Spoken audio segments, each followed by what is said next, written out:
So moving on from that, was it easy for you to like find motivation? Like what was it that was like motivating you the whole time through your process? I think just the number one motivator for me was trying to get mentally and physically healthier. So as I had mentioned earlier, I was feeling a little bit depressed. Like I said, it wasn't like you would run into me and be like, wow, that guy is so depressed. But it was just this like lethargic, not wanting to get anything really done. And so I think that to get motivated, it was like, no, I'm doing this for a reason.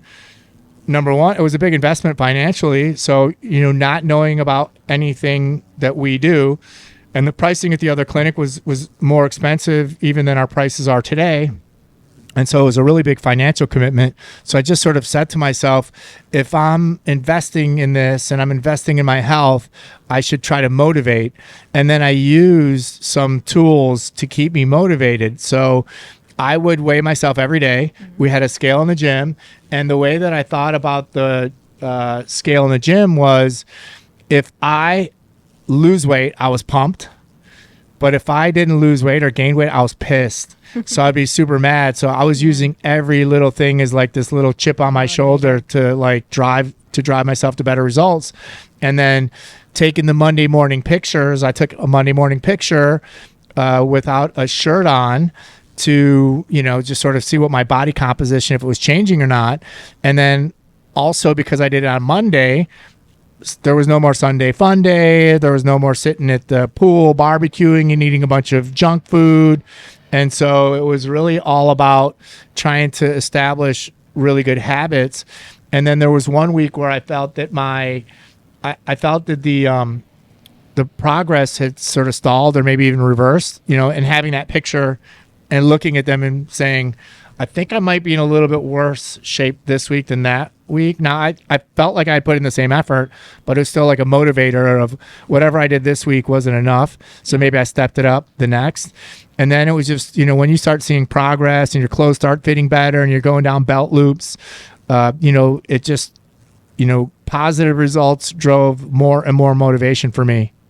Yeah, I think for a lot of people, just from like personal experience, it is such a big financial commitment, especially if you like feel results and see results. So a lot of people like want to get their money's worth. So it's easy to not only take all of the products, but also like put in all the extra work as far as like you were saying, changing your diet, changing your habits, those type of things. Cause it's a big commitment in a lot of aspects. Well, I think also, people aren't used to investing in their health. It's the one thing that, we're in a very consumer sort of driven, material driven society and world. And it's really easy to go out and spend, $1,000 for the next iPhone and upgrade every year.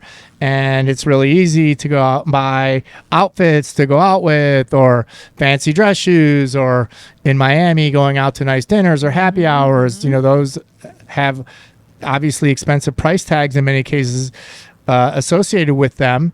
And people are used to and conditioned to spending that way, but people are not used to, and I wasn't either, used to investing in my own health. Yeah. I mean, back then, because this is so long ago, even gym memberships were, like $50 to $80 a month. So it wasn't, and most buildings down here have, gyms.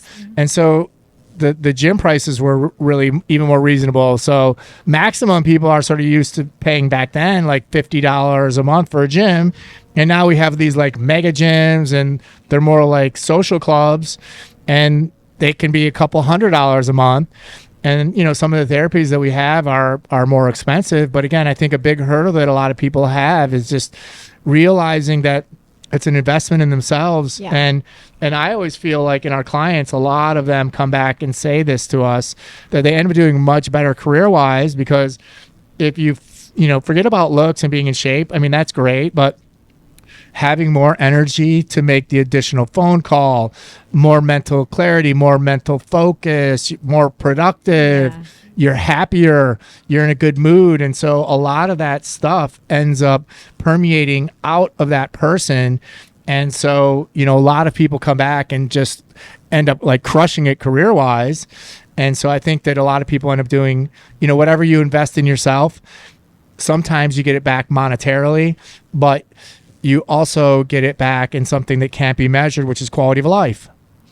I would It's quality of life. agree with that big time. Definitely. So then